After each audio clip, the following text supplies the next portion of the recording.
अगर आप भी चाहते नहीं कोहिनूर म्यूजिक के ऑडियो वीडियो सबसे पहले देखे खतीरा सुने खतीरा तो लाल बटन दबा के चैनल के सब्सक्राइब कर लीजा और साथ ही बेल आइकन के दबावल ना भूलिजा। Recording by Kohinoor music studio Bakhri Bazar. तोरा प्यार में हम लुट गईनी,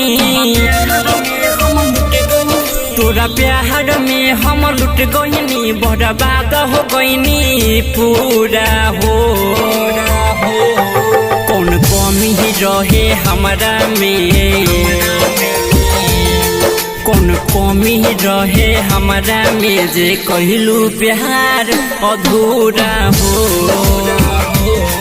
कौन कमी रहे हमरा में जे कहलू प्यार अधूरा हो। तोरा प्यार में हम लुट गईनी,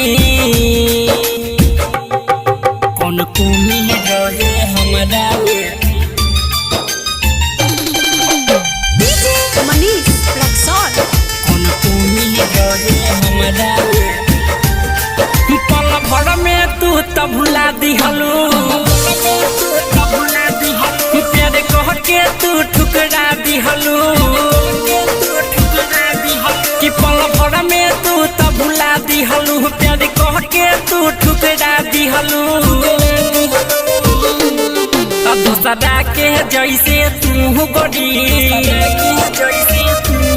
कि दोसरा के जैसे तू गोरी मान लिहलू हमके बुरा हो।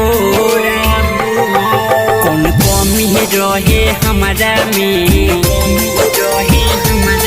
कौन कमी रहे हमरा में जे कहलू प्यार अधूरा हो। कौन कमी रहे हमरा में जे कहलू प्यार अधूरा हो। तोरा प्यार में हम लुट गईनी, कौन कमी रहे हमरा में। Recording by Kohinoor music studio Bakhri Bazar. कौन कमी रहे हमरा में। जियल जिंदगी दुसवार भई, पूरा दहिया ये पहाड़ भई। जियल जिंदगी दुसवार भइल, पूरा दहिया ये पहाड़ भई। कहे सत्यम चंदन अनिल से, कहे सत्यम चंदन संदीप से रिश्तायब नहीं जुड़ा हो। कौन कमी रहे हमरा में,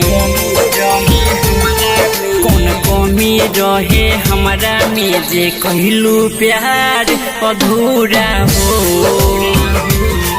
कौन कमी रहे हमरा में जे कहलू प्यार अधूरा हो। तोरा प्यार में हम लुट गईनी,